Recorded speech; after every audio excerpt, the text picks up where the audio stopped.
don't see Mataji. Oh, okay. Yeah, just now join. Oh, join now. Okay. So is it 7:20 already? No, Mataji, still there is time. Okay, so we can have more introductions. Yeah, I request devotees to go ahead and do introduction. Hare Krishna Mataji, Dandavat Pranam. All glories to Srila Prabhupada and all glories to Srila Gurudev. This is Sri Guru Gauranga Das and Ashray Radha from Raleigh. Hare Krishna. Hare Krishna, Sri Guru Gauranga Prabhuji and Ashray Radha Mataji. Dandavat Pranam. All goes to Srila Prabhupada and Guru Maharaj. Thank you so much for joining the call, Prabhuji and Mataji.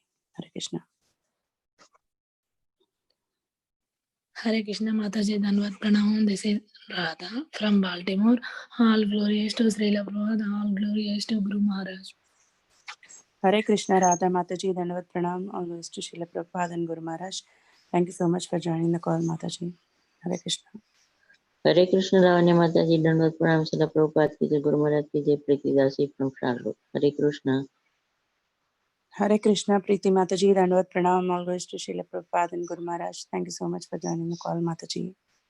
Hare Krishna. Hare Krishna.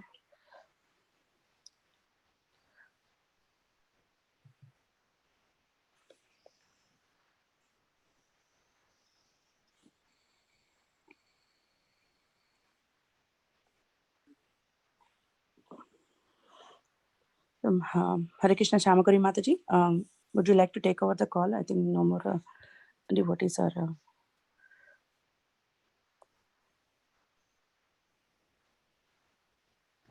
Mataji, you are talking on mute, Mataji. Okay. Hare Krishna, devotees. Welcome to Bhakti Sanga conference call. Today we are going to have memories of His Holiness Bhakti Charu Swami Maharaj. So I request the disciples of Bhakti Charu Swami Maharaj to come forward and share some memories with us. So I request His Grace Aditya Narayan Prabhuji to share some memories with us, Prabhuji. Thank you. Hare Krishna to all the devotees. Please accept our most humble obeisances. All glories to Srila Prabhupada. All glories to His Holiness Bhakti Charu Swami Maharaj.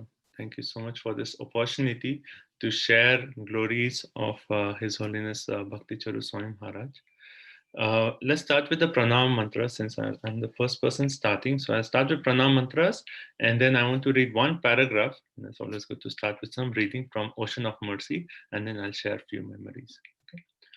Om Ajnanati Mirandhasya Jnananjana Shalakaya Chakshurun Militam Yena Tasmai Shri Guruve Namaha Shri Chaitanya Manobhishtam Stapitam Yena Bhutale Swayam Rupa Kadamayam Dadati Swapadantikam Vandeham Shri Guru Shri Yuta Padakamalam Shri Gurun Vaishnavamsya Shri Rupam Sagrajatam Sahagana Raghunatam Vitam Tam Sajivam Sadvaitam Savadhutam Parijana Saitam Krishna Chaitanya Devam Shri Radha Krishna Padan Sahagana Lalita Shri Vishakhan Vitamscha He Krishna Karuna Sindhu Dinabandho Jagatpate Gopesha Gopika Kanta Radha Kanta Namostute Tapta Kanchana Gaurangi Radhe Vrindavaneshwari Vrishabhanu Sute Devi Pranamami Hari Priye Vancha Kalpa Tarubhyasya Kripa Sindhubhya Evacha Patitanam Pavanebhyo Vaishnavebhyo Namo Namaha Jai Shri Krishna Chaitanya Prabhu Nityananda Shri Advaita Gadadhara Srivasadi Gaura Bhakta Vrinda Hare Krishna Krishna Krishna Hare Hare Hare Rama Rama Rama Hare Hare Namo Vishnupadaya Krishna Preshtaya Bhutale Srimate Bhakti Charu Swami iti namine Snigna Cheta Supraneta Vagminam Cha Rasapratam Prabhupada Gata Prana Naumi Bhakti Charupadam Namo Vishnupadaya Krishna Preshtaya Bhutale Srimate Bhakti Vedanta Swami iti namine Namaste Saraswate Deve Gauravani Pracharine Nirvishesha Shunyavadi Pashatya Deshatarine. Bhakti Charu Swami Maharaj ki jai, Srila Prabhupada ki jai. So as I mentioned, since I'm the first one here reading, starting, so I want to read one paragraph from this book, Ocean of Mercy. So I'll just read the paragraph and I'll explain a little bit on background. On another day, I went to Prabhupada with a stack of letters when he was on the roof receiving his morning massage. I read out each letter and took notes on how to reply. Then I remained while his personal servant, Hari Sori Das, gave him massage. I wanted to be near Prabhupada as long as I could. Seeing that I was not leaving, Srila Prabhupada spoke to me. In quotes, just offer this life to Krishna. For many, many lifetimes, you have been trying to enjoy, but you can see that you are still not satisfied. Just offer this life to Krishna and don't get involved with any woman. And then Prabhupada goes further and he explains, but there is one towards the end of this conversation. Srila Prabhupada spoke for quite a while, urging me to surrender to Krishna. Finally, he told me, just offer this life to Krishna and see what happens. Even if nothing happens, what is the loss? After all, it is just one life out of so many. In my mind, I vowed, yes, Srila Prabhupada, I am offering myself to you. I know that if I do that, I will achieve the ultimate perfection of my existence. So this is one of the conversations that Maharaj repeatedly has, frequently has mentioned in his classes, that how Prabhupada requested him, just offer this one life to Krishna. And we see, over the last week, hearing the glorifications from so many different devotees, glorifying His Holiness Bhakti Charu Swami Maharaj. We see that how Maharaj completely gave his life in the service of Srila Prabhupada, completely gave his life in the service of Krishna. So such a glorious life and such a glorious departure. Right? So I'll speak a little bit on my memories since we don't have too much time. So I've been meditating, like hearing all the glorifications, I've been meditating on this point that, how Maharaj has actually touched the hearts of thousands and thousands of people all over the world. Some of them have more intimate association with Maharaj, some of them not so much. But even if a person met Maharaj just for once, Maharaj has successfully touched their heart. I was meditating, what is the glory of Maharaj that he's able to touch the hearts of thousands and thousands of people. Certainly his classes are just amazing. You talk about his Srimad Bhagavatam classes, or Maharaj has given so many different seminars, and one particular seminar like Krishna's pastimes in Vrindavan, that's like one of my favorites. And when Maharaj is speaking about Krishna's pastimes in Vrindavan, you can just see, we had the fortune of sitting in the entire seminar. You can see that Maharaj is speaking as if he's right there in Vrindavan, and just while narrating the pastime, you can see the bliss that he's experiencing. Because so sweet pastimes of Vrindavan. And so whether it's like sharing Srimad Bhagavatam classes, or Krishna's pastimes in Vrindavan, or speaking about the life of the previous acharyas, Maharaj has such in-depth knowledge of the previous acharyas. I remember here, he came to our temple, I think this was just a couple of years back, and he gave the morning Bhagavatam class, and it was, I think appearance, or I think it was disappearance of Srila Bhaktivinoda Thakur. And he gave the morning Bhagavatam class on the disappearance of Bhaktivinoda Thakur. And that class was one of the most profound classes I have ever heard on the glories of Srila Bhaktivinoda Thakur. So even acharyas, like such in-depth knowledge. And then also to students. Like if you actually see Maharaj classes that he has given to preaching to students, it's like so scientific. Like it's amazing the depth of knowledge that Maharaj has. Not only in her shastras but also in the outside world. Like I remember, like he spent quite some time in North Carolina. Like once he was here for like 2 years, in a stretch when he had a project here, and then he's frequently come here. And I remember that when we actually go to, like maybe some walks in the like a park here or anywhere outside, when we go for walks, uh, Maharaj will actually point out to a plant or a tree and he'll say, "Oh, do you know what is this?" And he'll say exactly like the name, the scientific name of the tree, and he'll say something about the tree. It's amazing, like how Maharaj knows so much, not only about the Shastras, but also the entire world. And that's why when he preaches to students, so he gives like such clear scientific explanations of our philosophy.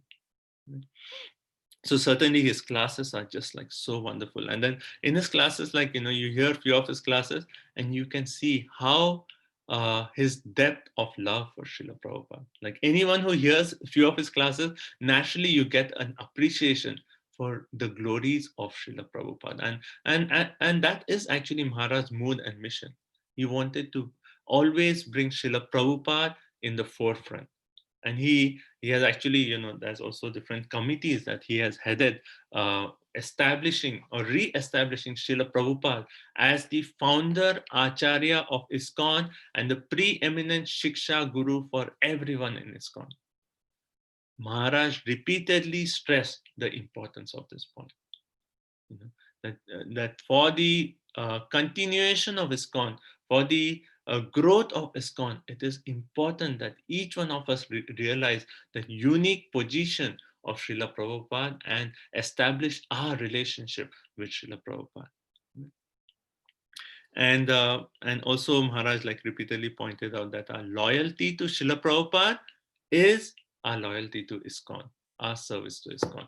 And he said that ISKCON is Srila Prabhupada's body. There is no difference between ISKCON and Srila Prabhupada. Our loyalty to Srila Prabhupada will be shown by how we actually serve in ISKCON society. Hence 3 points actually he repeatedly said. And he said like, during the last year when Maharaj was actually almost 24/7 with Srila Prabhupada, he actually said within the last year, these 3 points I have heard repeatedly, and I understand this as the Prabhupada, like how he really stressed on these 3 points. First, Srila Prabhupada as the founder Acharya of ISKCON and the preeminent Shiksha Guru for everyone in ISKCON. The second point is he actually established how GBC is the ultimate managing authority. And the third point he actually stressed on is how Prabhupada said in his final days that your love for me will be shown by how you work in the mood of cooperation within this institution of ISKCON. And hence, like if you have attended any of his initiation ceremonies, along with the 4 vows, he asks us to take a vow: never leave ISKCON society. So wonderful. His classes are just, so that was the whole thing about his classes. His classes are just so wonderful, so deep. And then I think everyone, like, within ISKCON, outside ISKCON, so many people have heard Maharaj's bhajans. And just by hearing Maharaj's sweet, middle, like devotional bhajans, it just like melts the heart of anyone. So certainly his classes, his bhajans. But I was thinking going further, in addition to these 2 points, what is it that has really touched?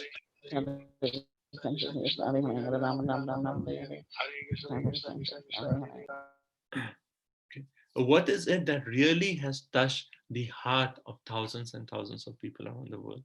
It is actually Maharaj's mood of love, mood of kindness, mood of his loving exchanges with everyone.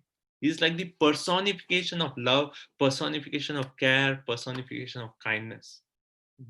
And in that mood of love, care, and kindness, he actually, like, even a person goes for the first time or someone is a new bhakta, he treats him with so much love, so much attention, and gives himself completely to that person, that you just get sold out to Maharaj.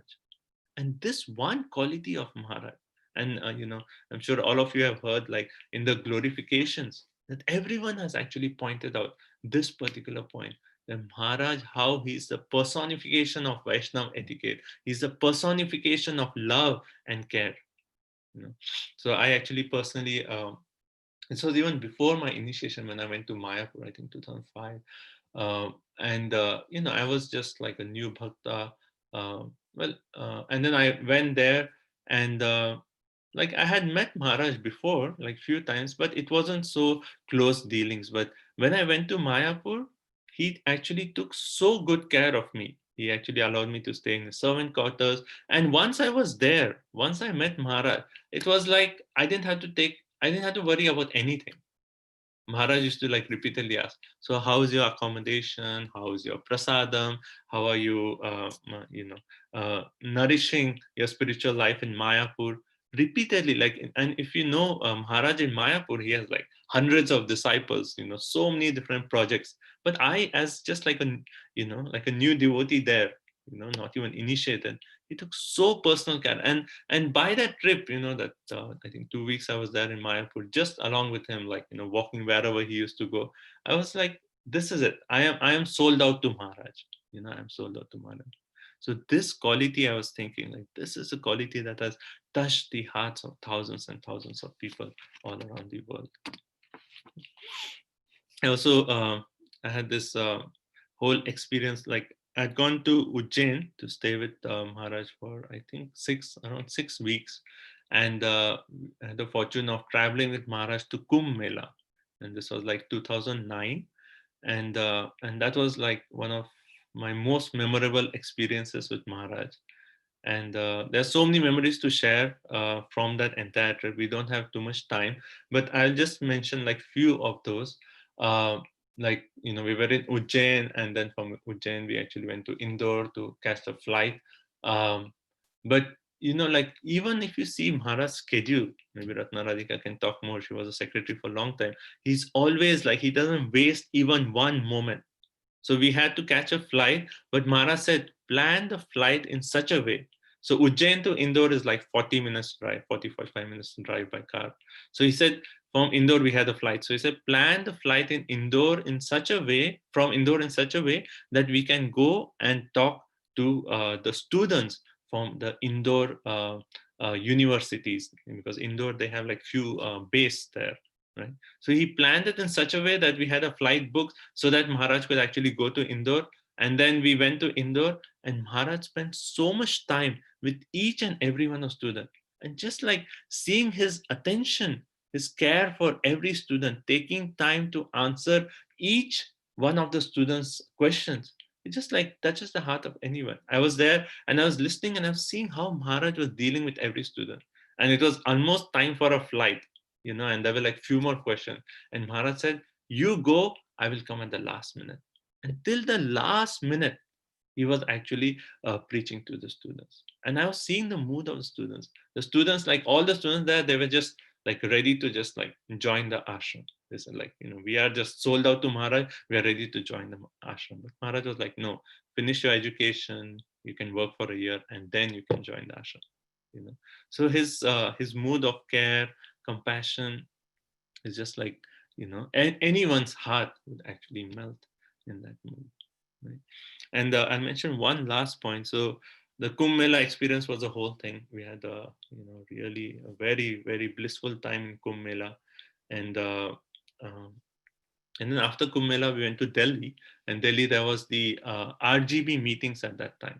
So we have GBC meetings, and then you have regional GBC meetings, so RGB meetings. And at that time, and I'll conclude with this point. At that time, Maharaj actually, so we had meetings for a few days. Maharaj was whole day in the meetings. And then the third or fourth day after the meetings, Maharaj was feeling like pain in his left side of his chest.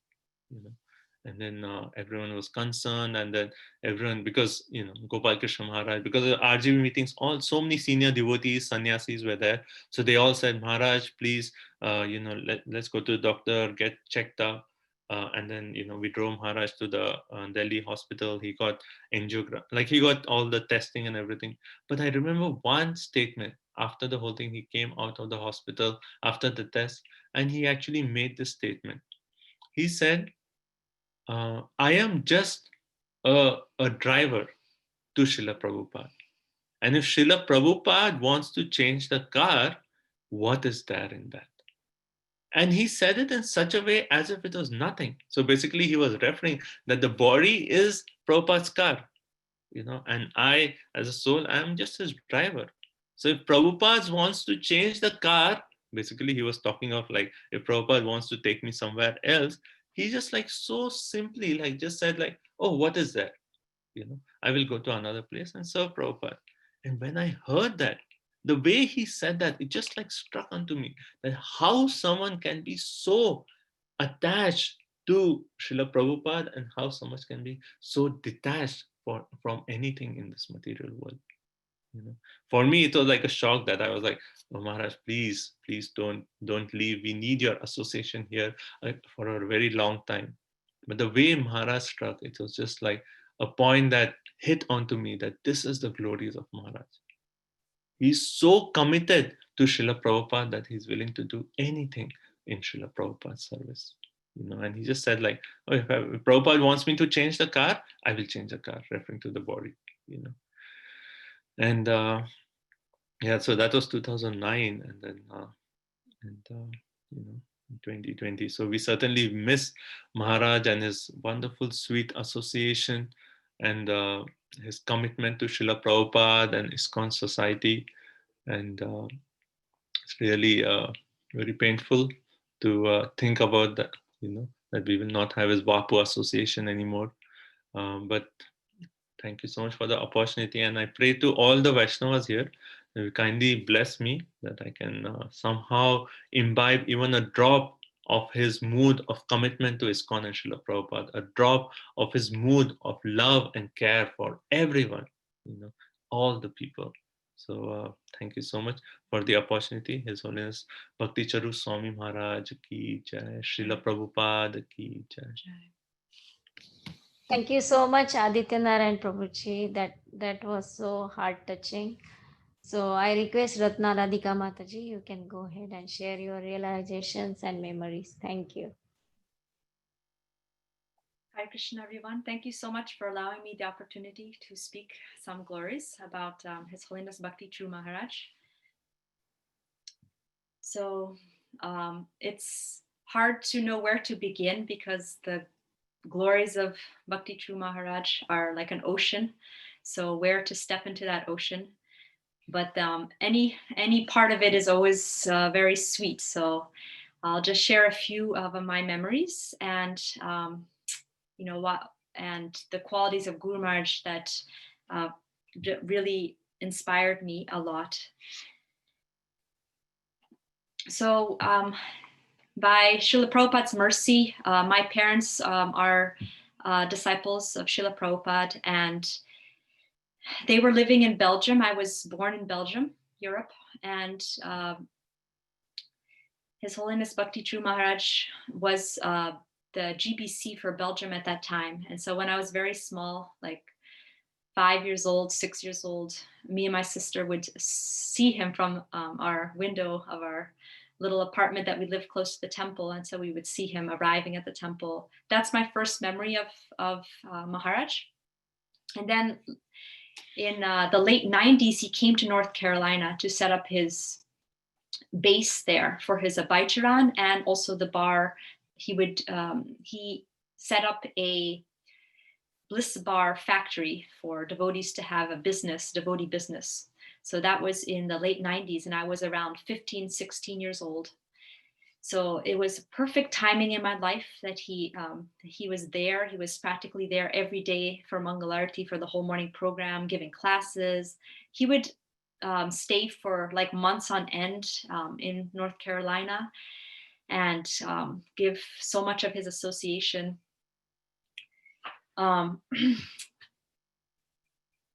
So I'm going to focus a few memories from Ujjain, because by his mercy, I was allowed to go to Ujjain and serve him there for 8 months.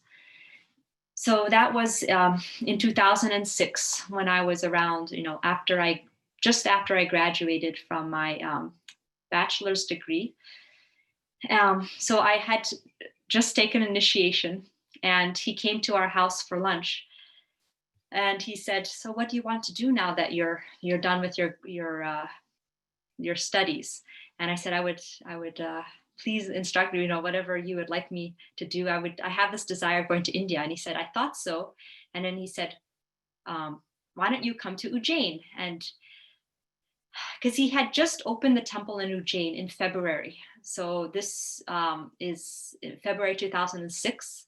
And this time where he's talking to me is about May 2006. So he said, "Why don't you come to Ujjain?" And he said, "I was thinking what service you could do there." And I think, I was thinking maybe you could help with, cultivating the ladies. And he was like thinking it, but then he said, "But then I thought maybe I'm going to be there for about 6 months. Maybe you could be my secretary." And I was like so shocked that he would even consider me to be that I was like, I said I would be very honored for that. And he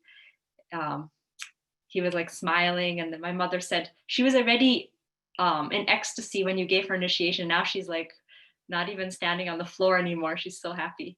So I was felt so touched that he gave me that incredibly sweet service for him, that I could come to Ujjain and serve him in that way.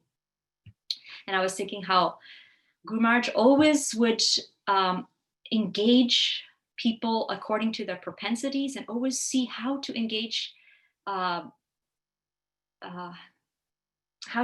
people properly, so they're well situated in ISKCON, and that they can be encouraged and be happy in Krishna consciousness. And whenever people had kind of confusion about what I should do next in their life, like I experienced it myself, he would always guide in a very practical way, like, maybe you can come here, or I'll make a phone call and maybe you could serve in this temple. He was very practical in that way. He really would give practical solutions and try to come up with ideas of how to engage the devotees. So I felt so honored that he invited me to Ujjain. So I went to Ujjain in the September 2006. So it was shortly after the temple opened in February. And the temple is a quite amazing temple. If anybody of you have been to Ujjain, it's a huge temple with so many projects that he set up there in Ujjain.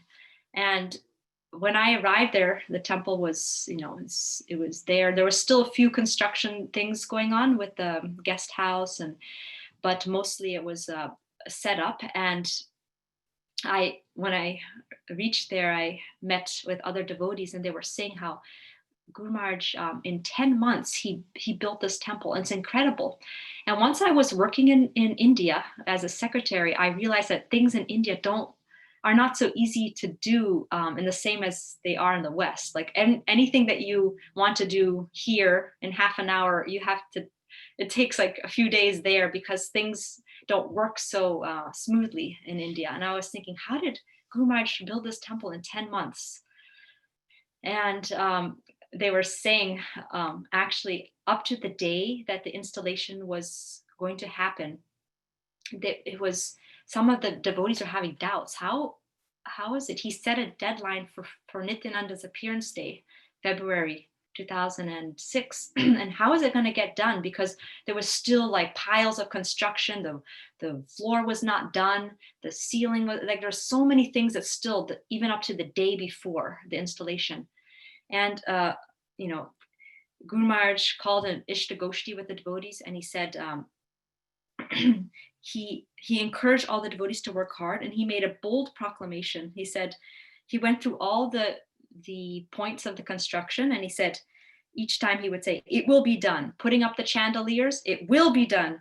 Finishing the marble floor, it will be done. And he went on and on through all the things. And because when a pure devotee makes a statement, then Krishna, definitely has to fulfill it. So incredibly, by that day, everything was completed. The temple was done. And even up to the last moment, Guru Maharaj was sweeping the floor, helping cleaning. And that's another beautiful thing about Guru Maharaj, is that he was so attentive to details. He didn't want to compromise in quality. He wanted to give the best possible offering to Srila Prabhupada and for Radha Madan Mohan. So every single aspect of that project, and any project that he would take, he personally would manage and consider what would be the best possible way to do this. So the chandeliers, he researched what kind of chandeliers. The floor, he got the best possible flooring, and then the marble for the temple was the best marble that you could get. Every single detail, and then gold leafing the altars so beautifully. One time when I was there in Ujjain, there was a festival, Prabhupada Memorial Festival, and they had decorated the Vyasasana of Srila Prabhupada and put flower vases. And for me, I thought it was very beautiful. But when Guru Maharaj came down and he said, these are not very, it wasn't up to the standard. So he said, don't compromise in quality. What we're doing things we have to do things the best possible way, because we're doing it for the Supreme Personality of Godhead and for his representative Srila Prabhupada. So I want to make a first-class offering. And again and again, in my experience with him, he wanted us to do the very best. Whatever we did, do it the best that you can.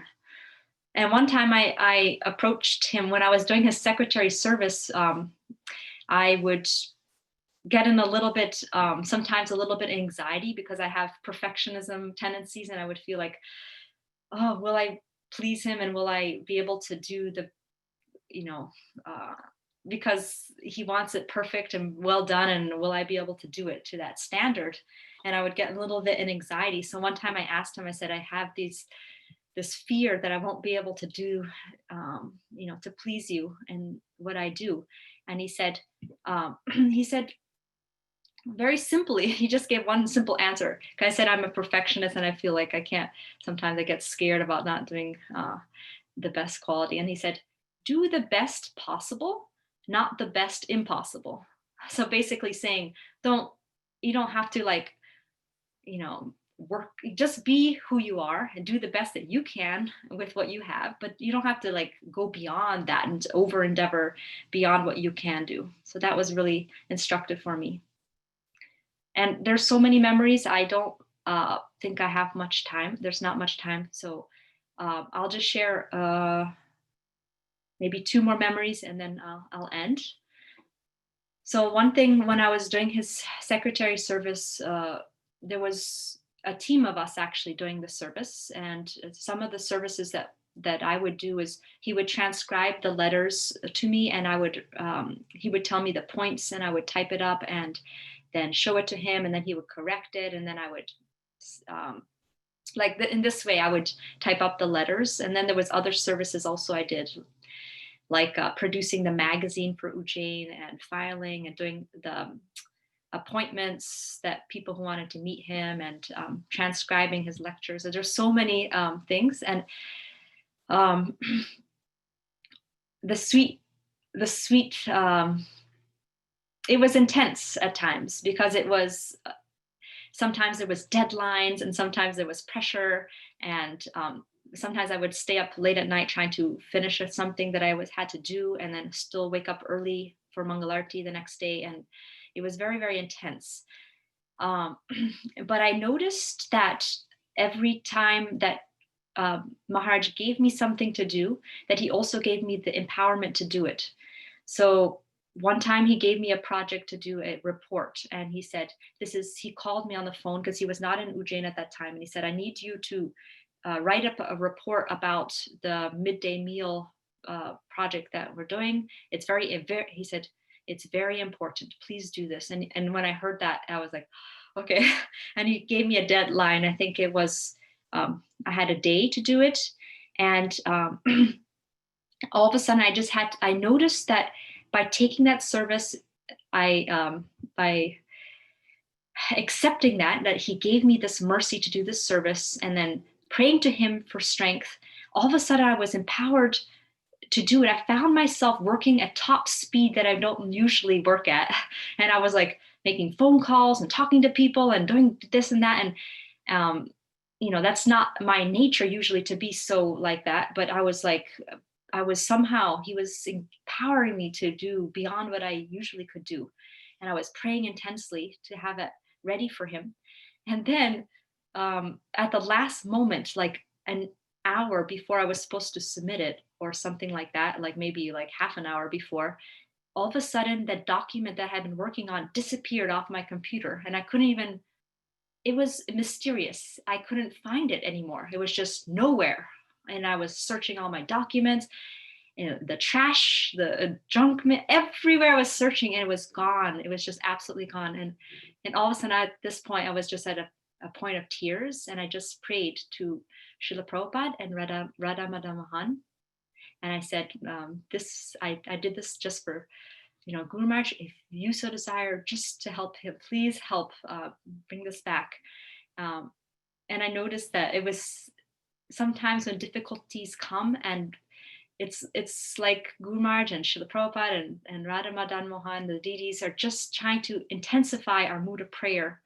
And suddenly it was there on my computer. All of a sudden I saw it again. It was just a little trick that Krishna did to help me pray intensely and cry and feel that feeling of anxiety for Krishna. And anyway, so that was one example of how Guru Maharaj gives empowerment. With the instruction, he also empowers us to do it. And the last little memories are just the sweetness. Like my husband was saying, that he conquered our hearts by his sweetness. And basically by his sweetness, we were ready to do anything for him, just because he conquered us because of that sweetness. So even though it was so intense at times, he would just sometimes just melt our hearts with sweetness. Like he would walk into our secretary office and just like make comments like, "Oh, Archana, where's the rest of your gang?" And like that kind of like making jokes and like laughing. Or he would walk in and just look at how we set up the room and ask me, "So how are you liking the prasadam? Is it good for you? Is it too spicy for you?" And I learned after time that I shouldn't lie with Guru Maharaj.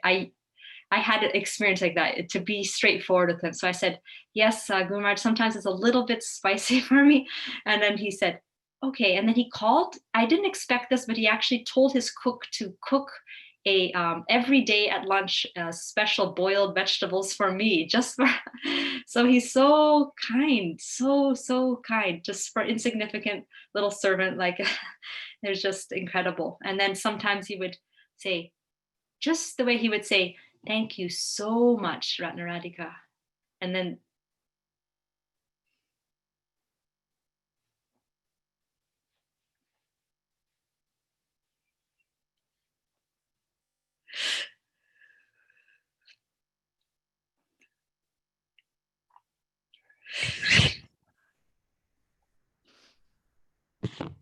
just, yeah.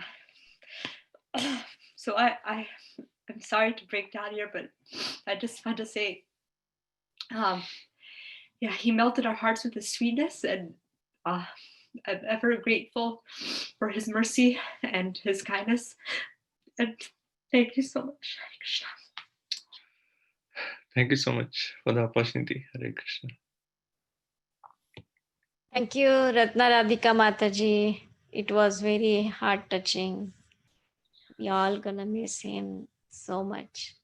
Thank you so much. Thank you so much, Aditya Narayan Prabhu, for coming on the call and sharing your realizations and memories. Thank you so much. Hare Krishna. So next we have Sevananda Chaitanya Prabhu. Prabhuji, are you there? Yes, Mataji. Yeah, you can start, Prabhuji. Thank you, Mataji. Hare Krishna. नमो विष्णुपादाय कृष्णपृष्ठाय भूतले श्रीमते भक्ति चारु स्वामी इति नामिने। नमो विष्णुपादाय कृष्णपृष्ठाय भूतले श्रीमते भक्ति वेदांत स्वामी इति नामिने। Hare Krishna. Please accept my humble obeisances. All glories to Srila Bhakti Charu Maharaj and Srila Prabhupada and all assembled Vaishnavas. Last few weeks have been very difficult. From the moment we heard about Maharaj's hospitalization, and we are praying and appealing to Lord Krishna for his recovery so that we can take his association again. But July 4th has been heart-wrenching. When we woke up, there has been numerous messages about Maharaj's critical condition, and we are all chanting profusely and praying to Lord Krishna. But I think Krishna had other plans, and we are still trying to come to terms with this. Even though it is very hard and difficult to understand Lord Krishna's plan. And recently, His Holiness B. Krishna Maharaj was telling that Bhakti Charu Maharaj is being called by Srila Prabhupada and Lord Krishna to execute the preaching mission in some part of the universe. This is also being echoed by many others in the last few days, and this is helping us to comprehend Krishna's plan.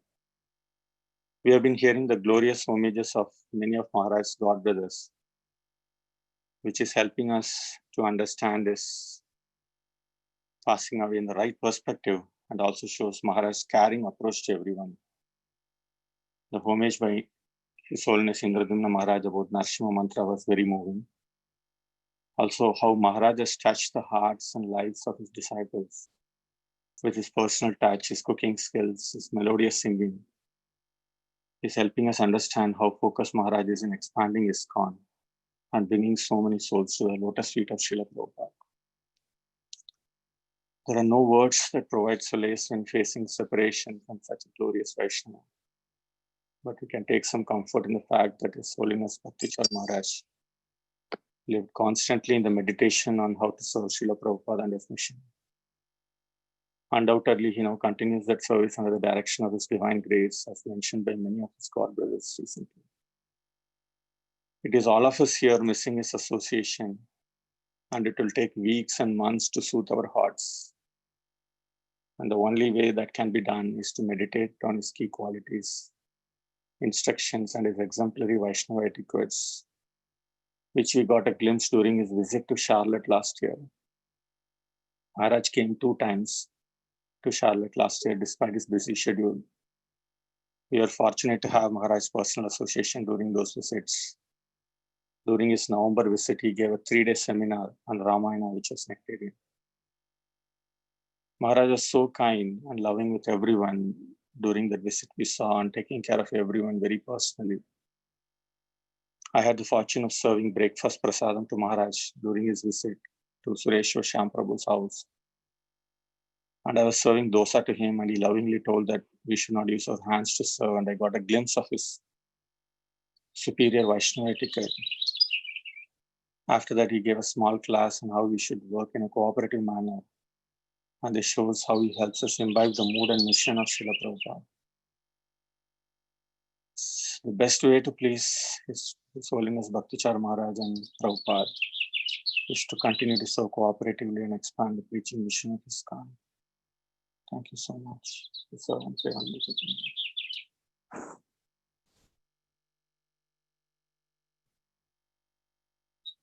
Thank you so much, Sevanand Chaitanya Prabhu. It was so heart-touching when Maharaj came to Charlotte. We are definitely gonna miss him. So next we have Sudarananda Prabhuji. Are you there?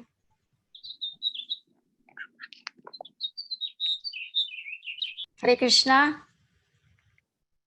Sudarananda Prabhu, are you there?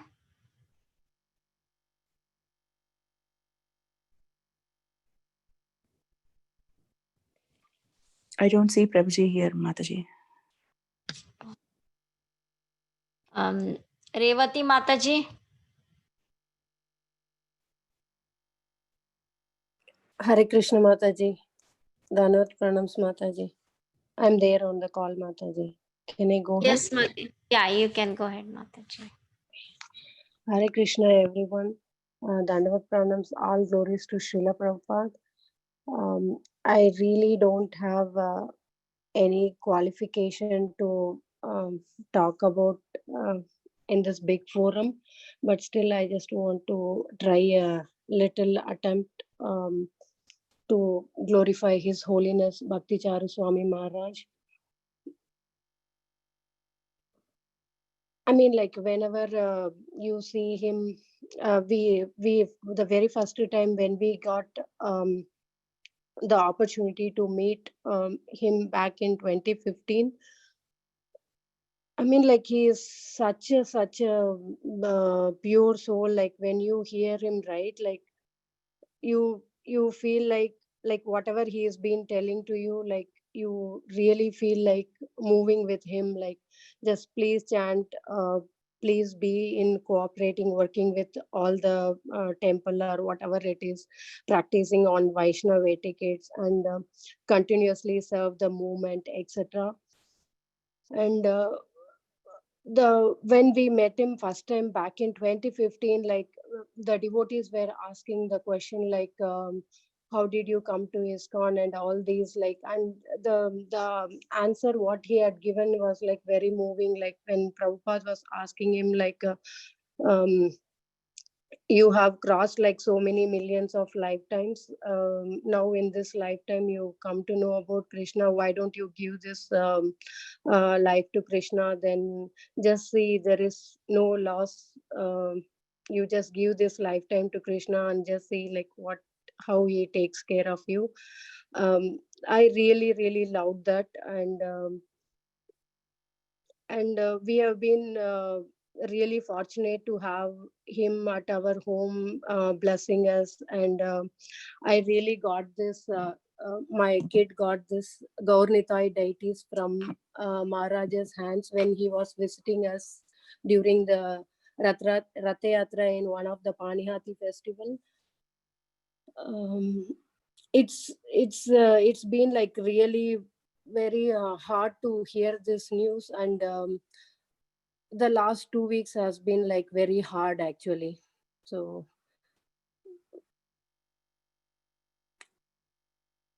I don't know like what to say, but thank you so much, Mataji. And we really had like very good fortune to serve him in the cooking and all these things. And it's been like really great experience. And Maharaj used to come and check like each and everything, like how did you do it, though he has been a great cook. And it is his humility and humbleness, like he will just come and check with us like how did you made this, how did you made this. Like it's like really out of the world experience. He will be definitely really missed. Like what other devotees have said, like Krishna has his own plans. He will be definitely missed. Thank you so much, Mataji. Hare Krishna. Yeah, thank you, Mataji.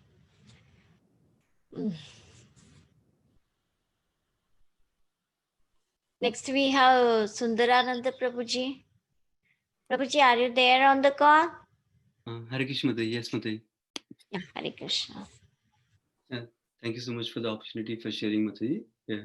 Vanchakam Sarvesha, Kupasundha Vevcha, Padzanam Pavanabi, Vaishnava Namo Namaha. I did not have so much personal association with His Holiness Bhakti Charu Maharaj myself. But when he visited ISKCON of DC, I had the opportunity to hear to his class and see his demeanor. Just by that one interaction, I can make out. I was very impressed seeing his very personal nature, and very kind, and very pleasing to see him. Very pleasing to interact. Pleasing to see him interact with anyone. So he was very sweet. That was what my impression from seeing him, Maharaj. His own Bhakti Sara Maharaj, in that interaction. So that definitely shows he's very relatable and very approachable, and how caring he is to the devotees. And as we hear so many devotees sharing also, So it's very evident how he touched so many people's hearts just by meeting them once even. And yeah, so I thought I will share some things from what I heard from His Holiness Vaisheshika Prabhu sharing, and also His Holiness Rompasa Maharaj sharing. Since I did not have so many interactions with him, what touched me from their sharings. So that's what I'm going to do in a short time. So one is that from Vaisheshika Prabhu, Prabhu was highlighting many things, but given the short time, I'll pick two things at least. One is that Vaisheshika Prabhu was describing how we know from Nectar of Instruction, we hear Uttamadhikari or Mahabhagavata devotee. One of the symptoms is they do not fault find, they're not criticizing. So the opposite of that quality is appreciation and encouraging of devotees. So Bhakti Maharaj, His Holiness Bhakti Maharaj, exemplified this quality of encouraging everyone he meets. So in their services to Krishna, everyone to make their next step towards Krishna, everyone. So he was encouraging them in whatever way, like even it was evident in some of the sharings even today also on this call. So he was encouraging everyone in whatever service they are doing because of his strong faith in Krishna, strong faith in Srila Prabhupada, strong commitment to Srila Prabhupada, full shelter in Srila Prabhupada. So he always encouraged everyone to follow Srila Prabhupada's teachings, continue the process of bhakti, stay in ISKCON, focus on devotional practices. Like that, he was encouraging everyone. That is one quality he was describing. Another quality, Vaisheshika Prabhu was also quoting Madhvacharya, who indicated there are two primary symptoms of a topmost devotee. So those two of the symptoms he was describing are steadiness in the service, and then the second thing is speech that is encouraging to everyone. So in the steadiness in service, Vaisheshika Prabhu was describing, which I'm also aware of. So we all know that Bhakti Maharaj has so much intimate association with Srila Prabhupada in last few months of Prabhupada living also. And then he gave a very voluminous service to Maharaj, that is translating all Srila Prabhupada books to Bengali. Anyone who might have heard about writing a book or translating one book, they might appreciate how much voluminous that service is, translating so many books. And that requires not only scriptural knowledge, dedication, commitment, but steadiness in the service. So I heard from another devotee how Maharaj used to get up like around midnight and then starts to do translation work in Mayapur. I think it must be His Holiness Radhanath Swami was sharing maybe that time. So that steadiness in service is a sincere quality and wonderful quality of Maharaj that we can all learn from. I can learn from. And then this steadiness in service shows up in many ways. For example, one of the devotee was also mentioning the Ujjain project, how it came up in such a short time. And then Maharaj was always particular to the quality of the work also done, not only the work itself getting done, but the quality of the work being done as an offering to Srila Prabhupada, like that. That's another example. Another example of the same steadiness of service is the Abhay Charan movie that he created, which required lots of coordination. I know very little about movie creation, but my understanding is not a simple endeavor at all. It involves many people and many things to make things happen. So he moved lots of devotees. Vaisheshika Prabhu was also sharing that it requires going with this team across the world in different places and taking devotees to participate, encouraging devotees to participate in the movie also. And then that's a wonderful offering to Srila Prabhupada that we all have. My children used to see that many times. Yeah, it's such a wonderful offering, Abhay Charan. So these are some examples of his steadiness in service. And the other exemplary quality of a Vaishnava that Maharaja exhibited is the sweet speech, what Madhvacharya is explaining also. That sweet speech, like we hear in Bhagavad Gita also, Maharaj exemplified this character of speaking what is beneficial for others, what is encouraging to others in their service, in their relationship with Krishna. So that's a nice quality that Maharaj exemplified. And other devotees were sharing also, like his Vaishnava culture was topmost. Even his only Jayadvaita Swami Maharaj was also sharing that how his culture is so exemplary. And Maharaj even taught, made the course for Vaishnava etiquette and taught it in VIHA, I understand. And that's also very well received. Jayadvaita Maharaj was sharing about that point. So these are some of the sharings from Vaisheshika Prabhu. And then some sharings from His Holiness Rompasa Maharaj, my Guru Maharaj also. So I really appreciate Bhakti Maharaj for his knowledge in scriptures, like Aditya Narayan Prabhu also described, I think, knowledge of scriptures, and not only having the knowledge of wide range of scriptures, but how to apply them practically in the life in a proper perspective. That was his strength, one of the strengths. So Rompasa Maharaj was sharing a couple of examples of that. So Maharaj was as we know, Maharaj was a GBC, and Maharaj was Bhakti Maharaj was also a GBC chairman. So in that capacity, when he's participating in GBC, there are many issues that come up that require scriptural knowledge and application of the knowledge also. So these two examples he was sharing. One of them was somewhere in Australia, there is a situation with a DT where there's some damage happened to one of the fingers of the DT, I believe. So there were discussions, arguments on both sides, active, lively discussion on both sides, whether to repair it somehow or replace the DT with another DT. And because it happened multiple times, it seems, after the repair also. So then when they come to GBC, discussion was going on and on and on. But His Holiness Bhakti Maharaj came to the rescue through his scriptural knowledge from Hari Bhakti Vilas. So he quoted something from Hari Bhakti Vilas to essentially resolve the issue. In very brief summary, essentially, depending upon the mood of the devotees who are worshipping, whether they're worshipping in a regulative way or whether they're worshipping in the mood that this is Krishna himself, like that. So they could do either of those options, whether it's repairing or replacing also. Both are approved. So then they gave the solution to the local community for them to see what is their mood and what would they like to do. That resolved issue like that. So in similar way, there was a issue the GBC was discussing, it seems, that regarding the location where the TOB, now the great TOB temple being built. So there was some, I don't know the full details of that myself, but this is what I heard.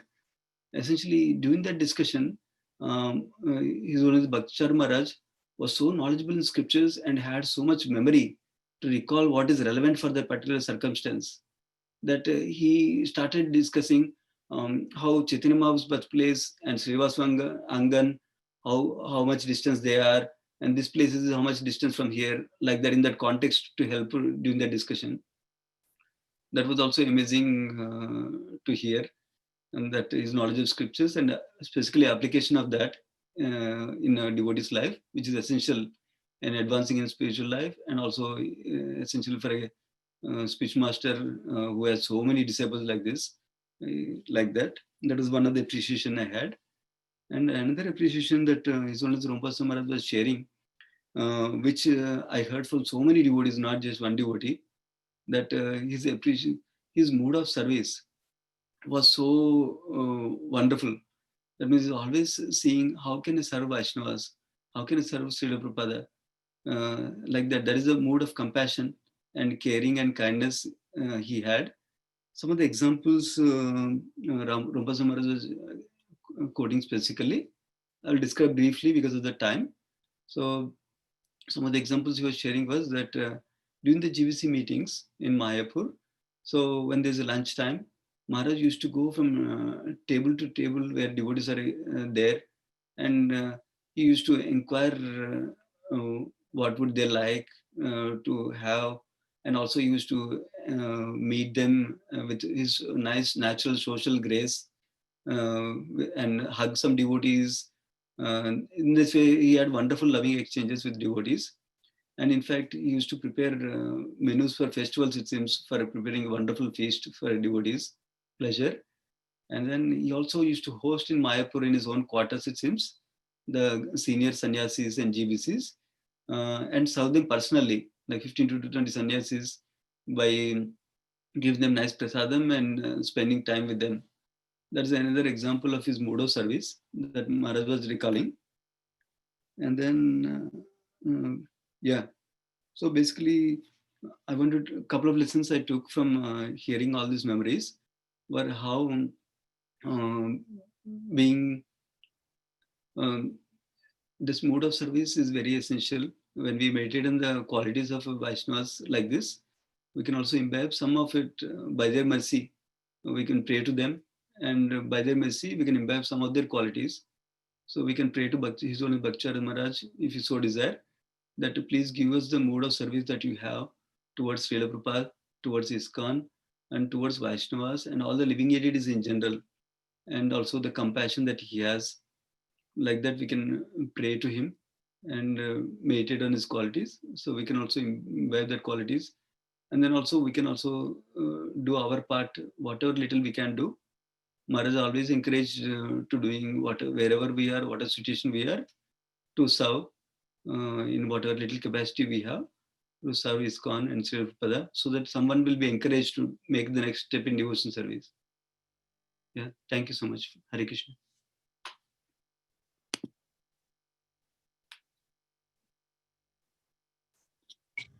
Thank you so much, Prabhuji, for sharing. It was really nice to learn a lot more from Maharaj. So, thank you so much. So next we have His Grace Ajay Govind Prabhuji.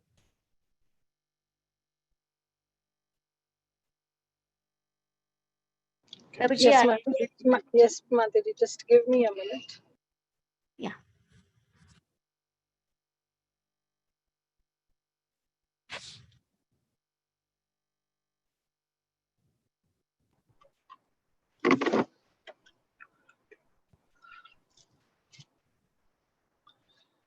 Hare Krishna, everyone. Nama Om Vishnu Padaya Krishna Prasthaya Bhutale Srimate Bhakti Charu Swami Iti Namine. Nama Om Vishnu Padaya Krishna Prasthaya Bhutale Srimate Bhakti Vedanta Swami Iti Namine. Snigdha Cheta Supnita Vakvenam Sarasa Pradam Prabhupada Gatpranam Nomi Bhakti Charu Padam. First of all, I like to thank everyone, for glorifying Guru Maharaj here.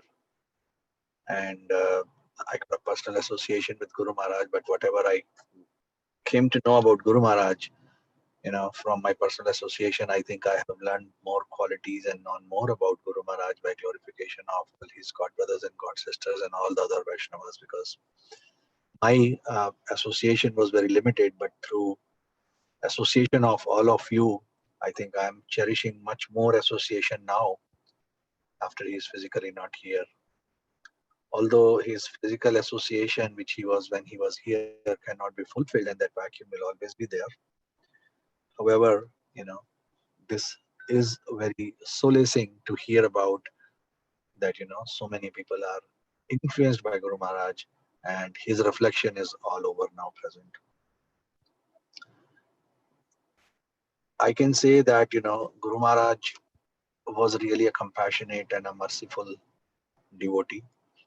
And the reason I say for that is that, my being into Krishna consciousness is because of Guru Maharaj. He accepted me as a disciple, rather me saying that, I have accepted a Guru, because I never approached Guru Maharaj for initiation or ever approached for him to take shelter. And, he called me himself when my wife was talking to Guru Maharaj for initiation.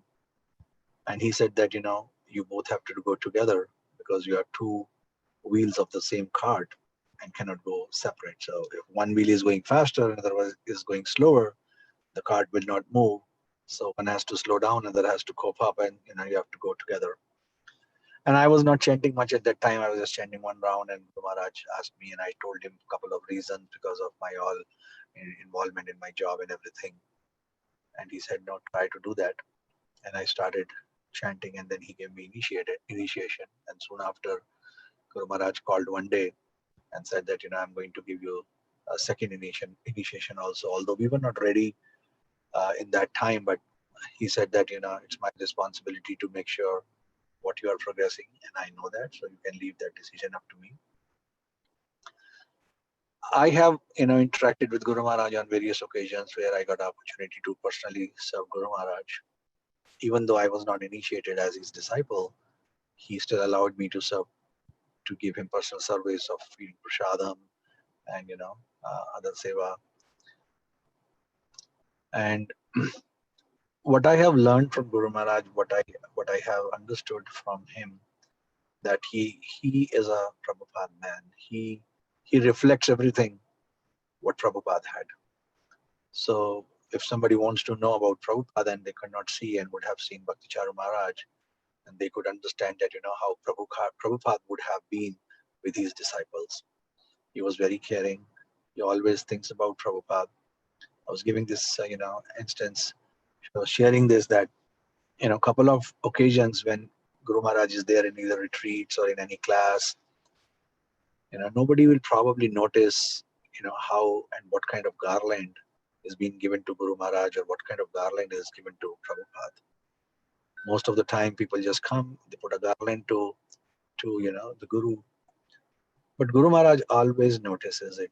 And whenever you will put a garland, he will first see whether Prabhupada has a garland or not.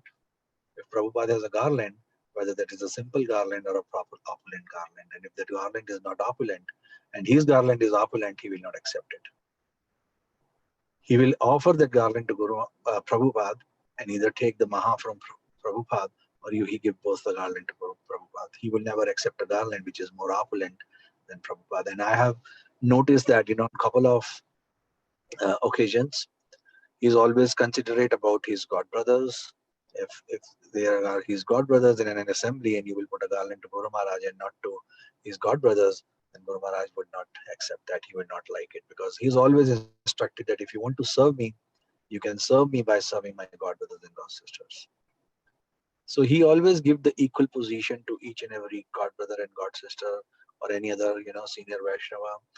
I have seen him giving more love and care to the disciples, and much more than, to the disciple of other Maharajas or even people who are not disciples. That reflection is always there. He will always, take care of all the devotees. Whenever you visit him, to see Guru Maharaj in retreat, or, in D-Land when we went there, he would run behind here and there to make sure that everybody is very comfortable.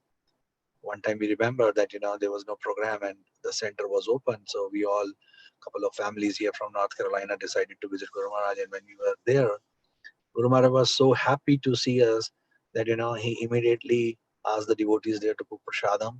And he was personally, running behind from kitchen to bring the prasadam to everyone and asking everyone that, how do you like the prasadam?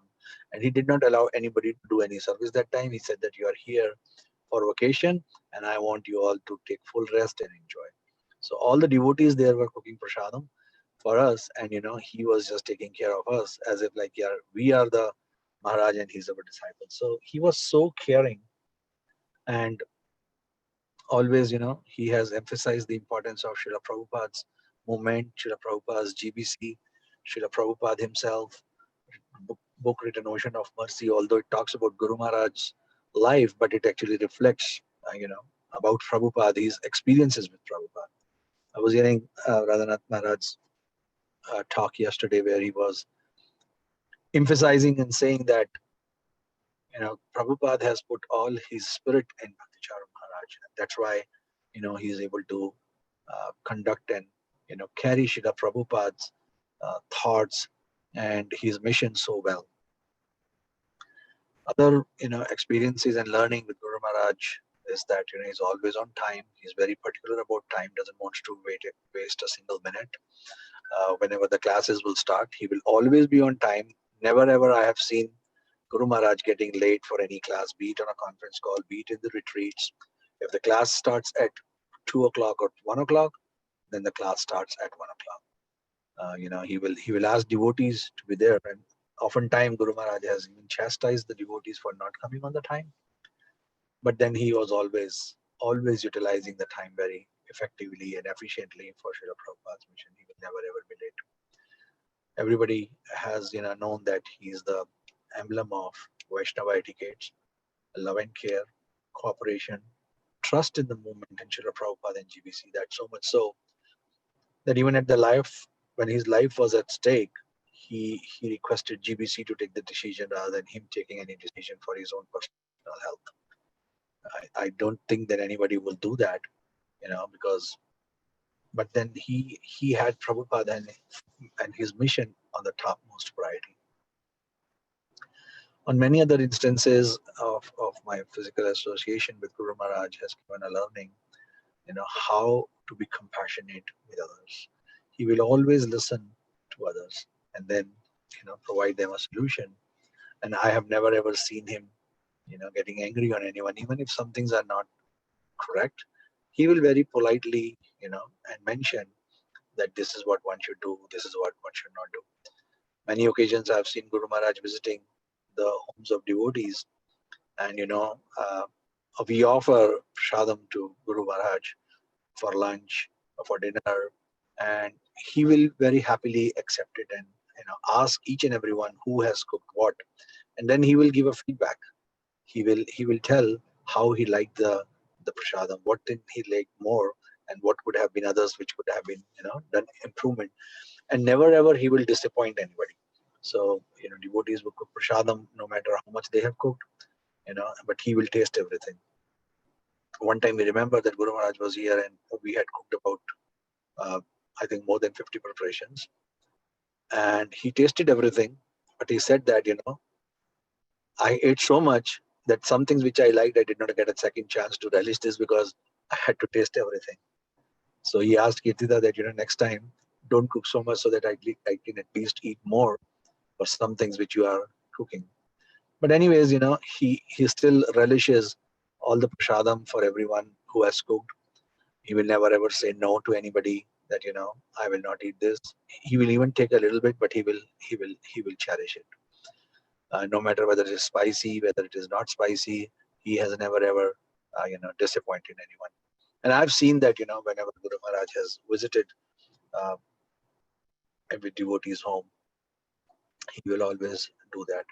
Whenever I will be going to his room and he has to come out for prasadam or go has to walk in the morning, it would never be there that I would have to knock the door and ask Guru Maharaj that you said Guru Maharaj at 7 o'clock, or you asked at 1 o'clock he'll come out. By the time you reach the door will open and Guru Maharaj will come out. So he was so particular about the time that he would, I will say that if you want to match your clock with the seconds, you can see his activities and match rather than matching him with the clock. That was his accuracy on time and precision on time. So many learnings from Guru Maharaj. Always he gives the instruction to be a very nice devotee, which means a simple statement, but being a devotee itself is very tough. What to talk about a nice devotee. His instructions were always to read Srila Prabhupada's book, be in the association of devotees, be cooperative, and never ever have conflicts with anyone. So with all your prayers and blessings, I will seek your guidance so that me and my wife both can imbibe this instruction of Guru Maharaj, and wherever you feel that there is a scope of improvement, please let us know. If you are doing things wrong, please chastise us. The shelter of the devotees is the only solace we have now, and Guru Maharaj's instruction. So kindly, please bestow your mercy on us. And thank you very much for allowing me to speak and glorify about Guru Maharaj. Although I am very insignificant servant and do not have any qualification to glorify him, but with his glorification, I feel that I am purifying myself. So thank you so much. Hare Krishna.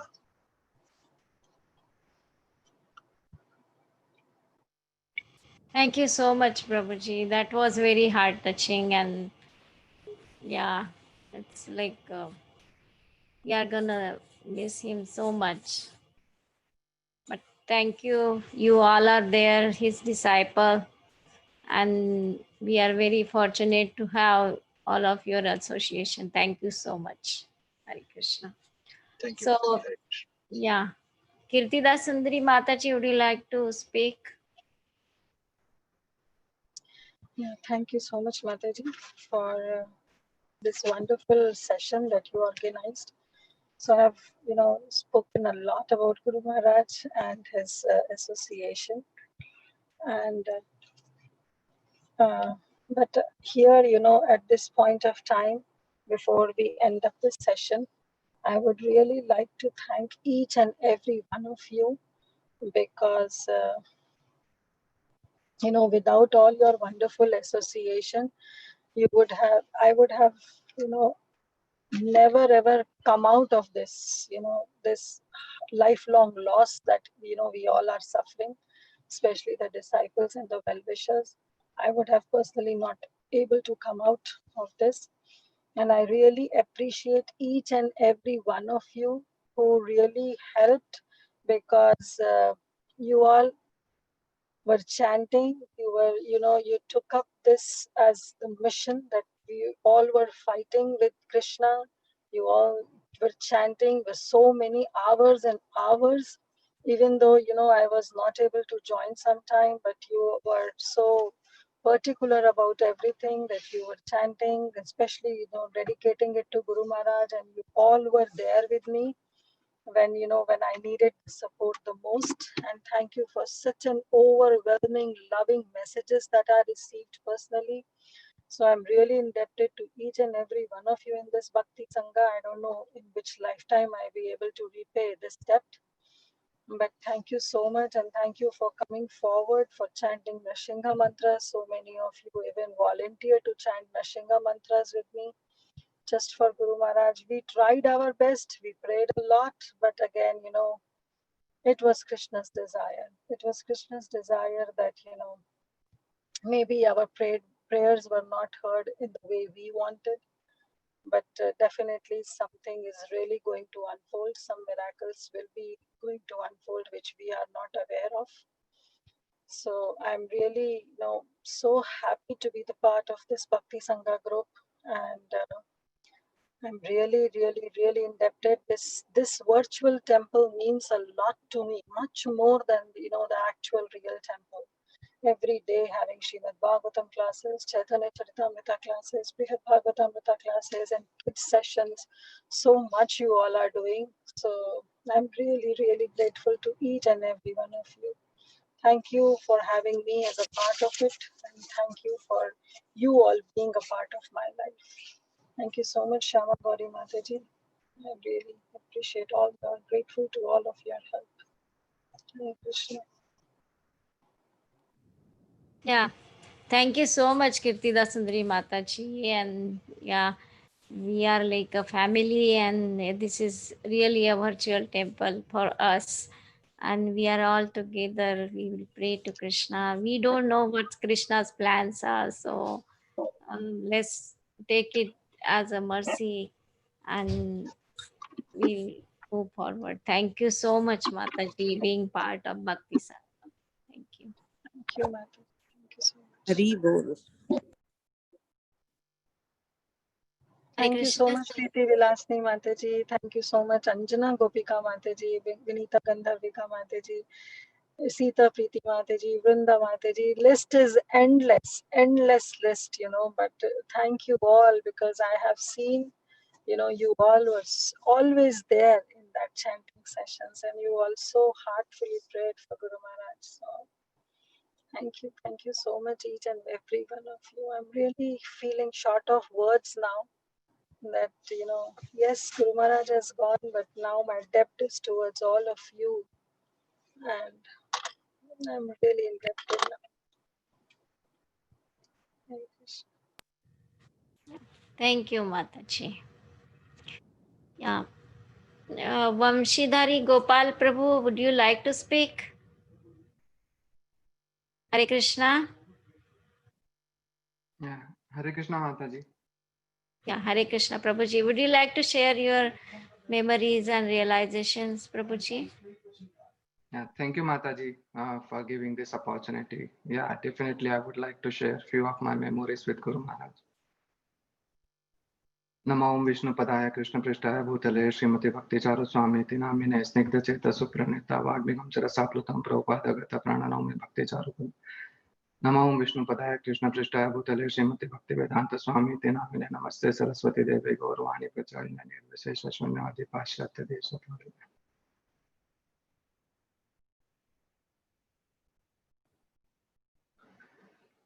So yeah, as we all know,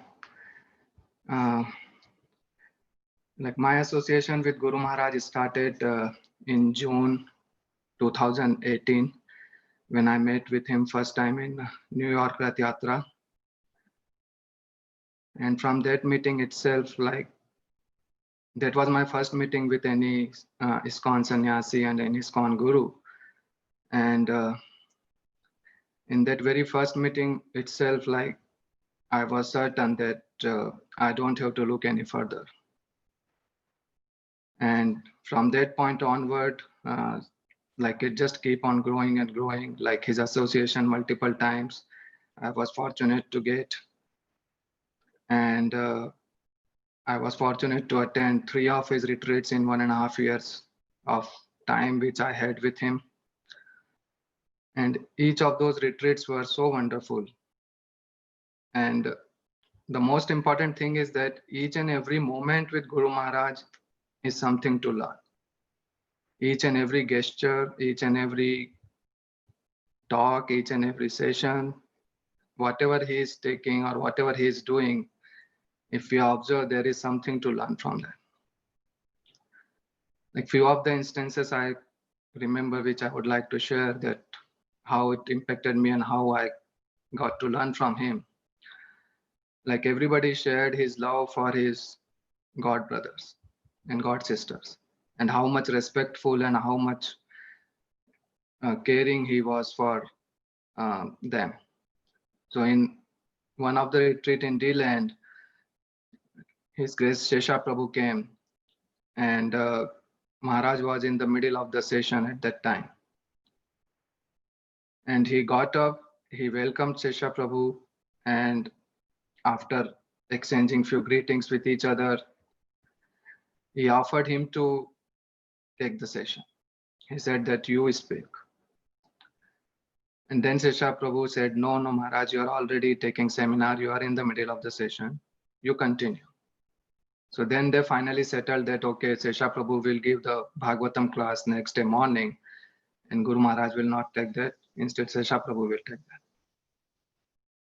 And after that, then at that time, like we were not expecting probably him, so there was no seat or no proper chair there at that time for him to sit next to Guru Maharaj. So then he insisted that Shesha Prabhu shared the Vyasasana with him. So as Guru Maharaj was giving the session, he made sure that he shared the Vyasasana with Shesha Prabhu, and they both sit together in that small Vyasasana. And Guru Maharaj gave rest of the session there.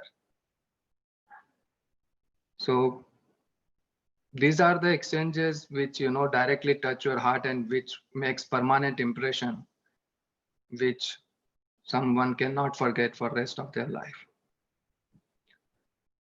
And that shows like how we should, take and how we should respect the Vaishnavas, how we should respect the devotees, how we should deal with them. In another instances, I was fortunate to be with him for 10 days in Orlando. I was staying with him and got an opportunity to serve him. And I was so nervous because I didn't know much about the service. I didn't know much about him personally. But it was such a great honor that he accepted my request. And again, it shows that he never ever refused anybody for any service.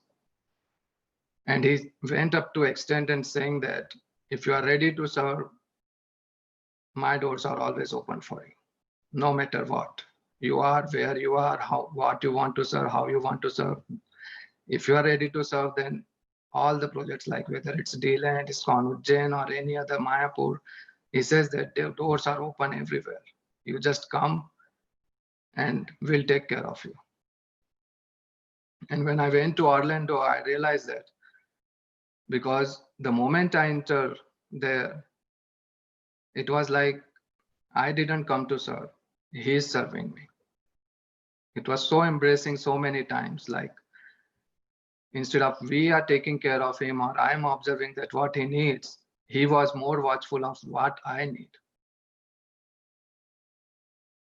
Like I was kind of working that time, like I could work from home. I had a flexible hours, so I didn't took off from the work completely. So he was so careful about that, okay, I hope I'm not disturbing your work. I hope you don't have any meetings. And I said, Guru Maharaj, don't worry about all that. I'm all yours. You just tell me what I can do. And then he was taking care of such a small things like what room I should take. And then he asked devotees to set up my room, make sure that it's very nice. I have everything. One day, like we observed that the AC of one side of the room was not working properly. So we were okay, like his side was AC was working, but the other side of AC was not working.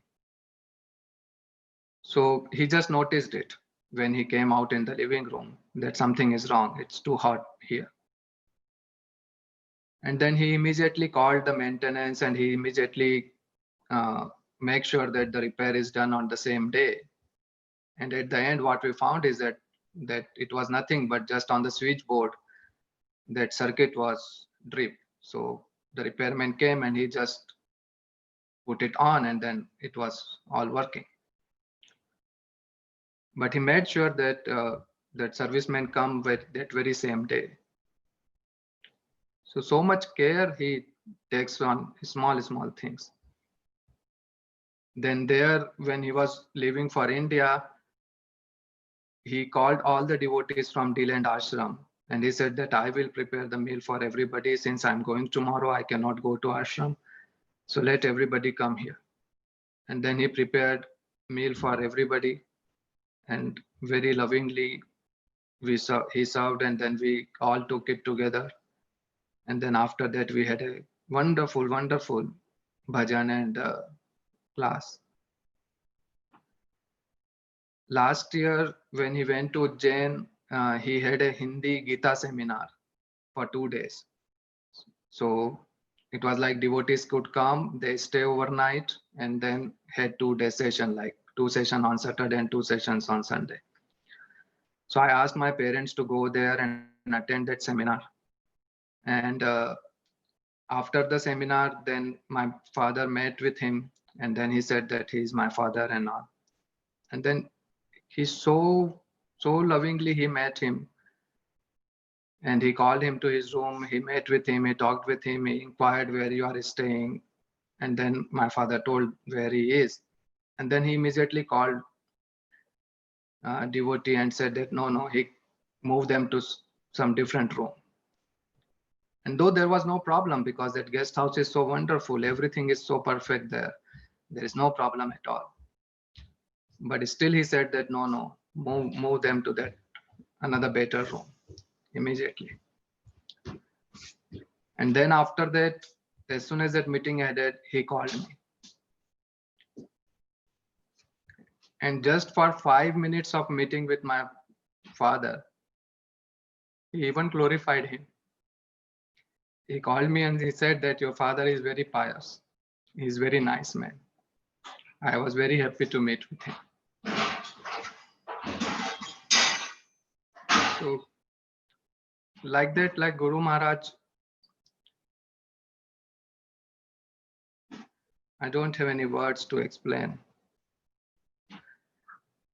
All I can say is that I was very fortunate, at the same time unfortunate, but I'm not counting the flip side of it. I'm just counting my blessings that in a very short association of 1.5 years, he has given me so much that I can cherish it for the rest of my life. And everything is for purpose. And he keeps saying again and again that nothing is coincident in this world. There is nothing like accident in this world. Everything is Krishna's arrangement. Everything is perfectly planned by him. So again, his passing is also not an accident. It is not a coincidence. It was Krishna's perfect arrangement. And personally for me, I can realize that since last 4 weeks or so, and even before that, during the lockdown period, he was giving 2 to 3 classes every day. And I have been hearing him almost every day since the lockdown started. And I became so much close towards him. And so much virtual association which I got during this period that it's like I'm living with him all the time. So I'm sure, and I beg Guru Maharaj that he keep continuing, inspiring me, keep continuing his association with me like this for rest of my life. And I pray and request all of you to please keep me under your shelter, because I am very immature. I don't know anything yet. This is just a start for me, and I would need constant hand-holding and constant support from all of you to move forward. So please continue to keep me in your prayers. Please continue to guide me. Please continue to handhold me, and continue to keep me engaged in service. Thank you very much. Hare Krishna. Thank you very much, Prabhuji, for sharing. Hare Krishna. Krishna Kumari Mataji, would you like to share? Hare Krishna Mataji, are you there? Yeah. Anyone else on the call, if they want to share, they can go ahead, because it's almost 8:45.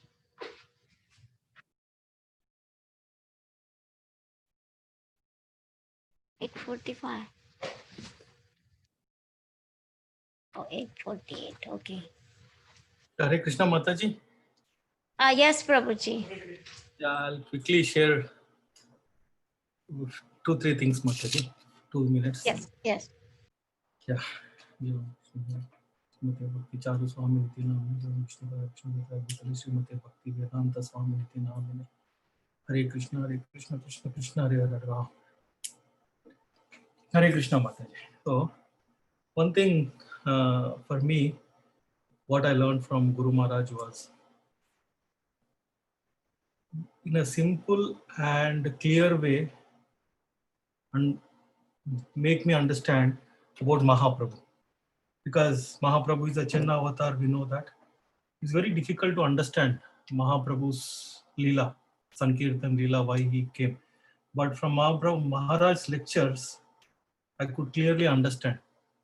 And that's one thing revealing from me, from what I got from Maharaj. And one other aspect is, which I'm meditating, how Srila Prabhupada served his Guru Maharaj. If you see Leelamrita, Prabhupada was always constantly thinking, serving his Guru Maharaj, and the rest of his life he spent. And same thing we see how His Holiness Bhakti Charu Swami Maharaj has spent serving his Guru Maharaj, Srila Prabhupada.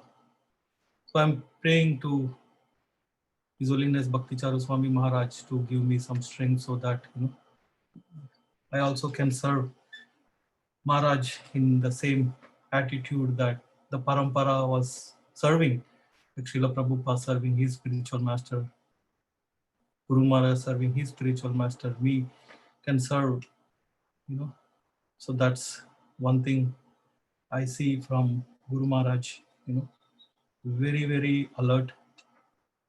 All is like from 77, 76, 77, almost 43, 44 years, serving in many, many different projects in a very loving loving way. And yeah, one other small aspect is, I thank Vamshidhari Prabhu and for his team when they arranged for a retreat in Charlotte. I didn't really do much, but I was passively active. I didn't do much, but they gave me a service to drive Maharaj from the retreat center to Umesh Prabhu's house. So that was a great blessing, and I could spend quite a few time with Maharaj, driving him and being in the house where Maharaj was staying. And I really felt a void after Maharaj left. Like after 3 or 4 days he was there. It was really something, a body part was missing, something like that I felt, because of constant association with Maharaj and Bhakti Prem Maharaj, driving them, talking to them.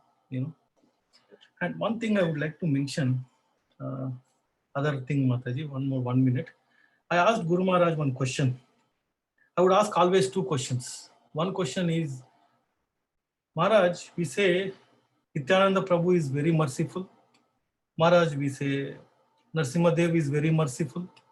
Maharaj, we say Jagannath is very merciful. Who is actually merciful? What does it mean? So I asked Maharaj, I want like a specific answer. What does it mean? How it is different, right? Like I don't want to hear the same word merciful like that. I asked Maharaj, for 20 minutes or so when I was driving Maharaj in D-Land. Maharaj explained very nicely, and last he said, Sureshwar Sham, it is again our personal affection with the Lord. Whichever Lord you pray, it's our personal affection for that Lord. Because we say Nityananda Prabhuji, from Nityananda Prabhu is very merciful, right? Then Lord Krishna, Lord Chaitanya, we say same thing, right? So he then ended with saying, it's our affection to whichever Lord we feel. That's why everybody is merciful. Again, it depends on our affection to that individual manifestation of the same Supreme Lord. Hare Krishna Mataji, thank you very much. It was overwhelming, and one thing I learned is how the entire community is coming together even after Maharaj leaving this physical world. It is more inspiring now, because so much we hear about Maharaj's qualities, and now I'm meditating how I can serve Maharaj in his much cherished D-Land project, right? At least that way, he has left something for us to finish.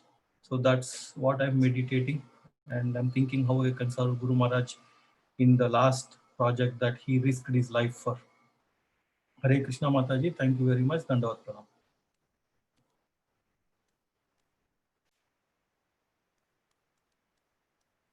Yeah, thank you so much, Prabhuji, for sharing. Hare Krishna, Krishna Kumari Mataji. Hare Krishna. Yeah, we can hear you, Mataji. Okay. Thank you. Hare Krishna, all the devotees. Namo Vishnu Padaya Krishna Prasthaya Bhutale Srimate Bhakti Charu Maharaj Iti Namine.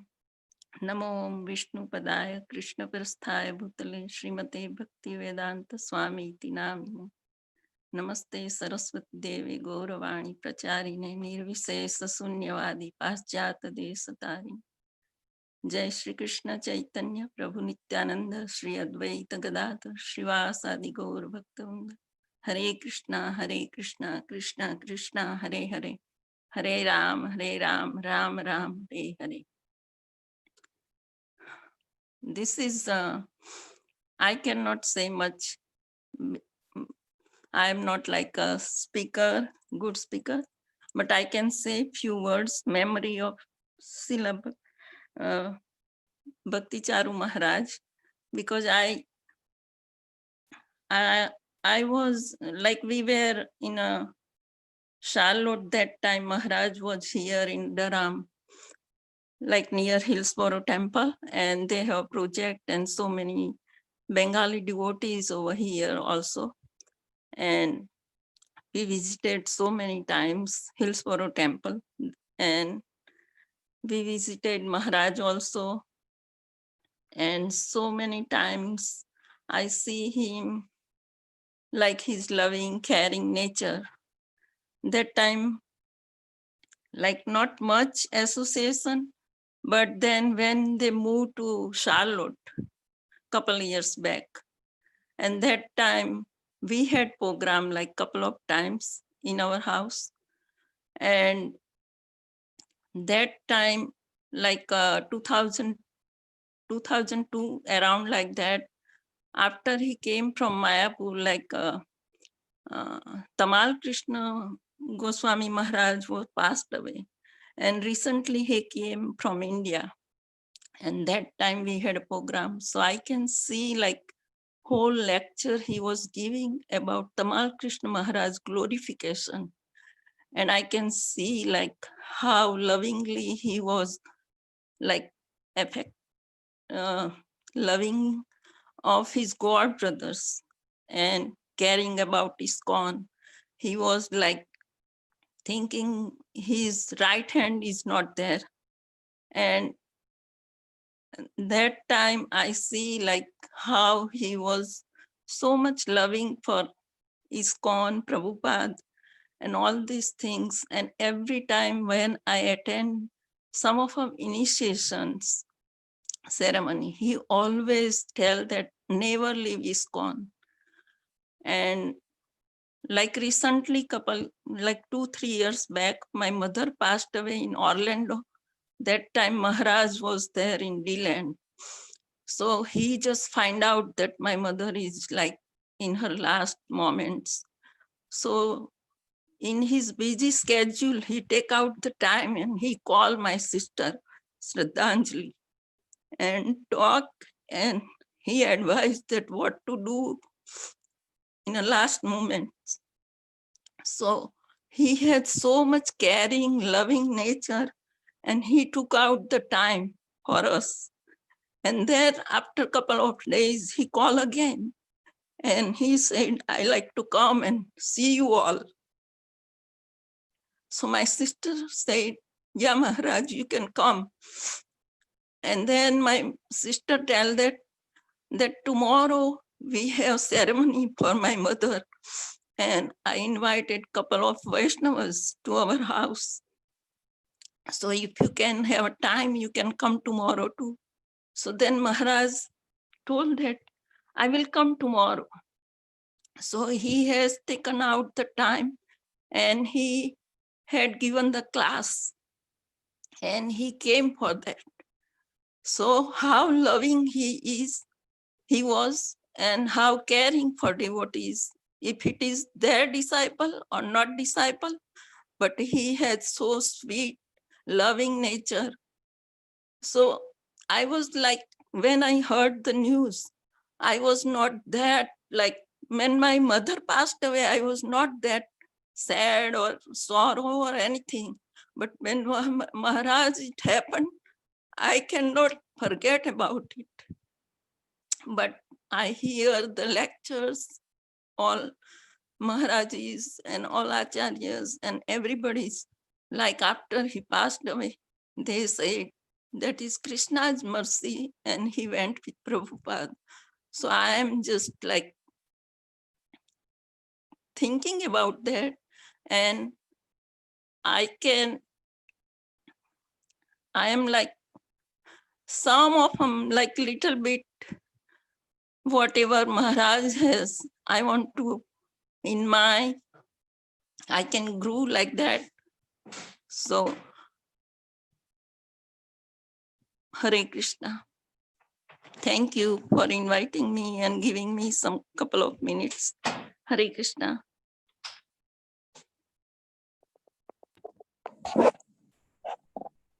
Yeah, Hare Krishna Krishna Kumari. Thank you so much for speaking, Apuji. Yeah.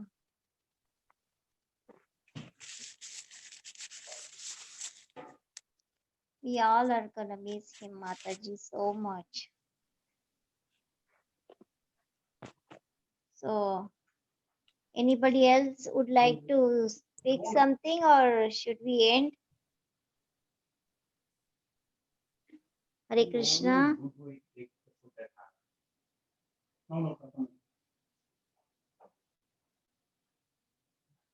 Yeah.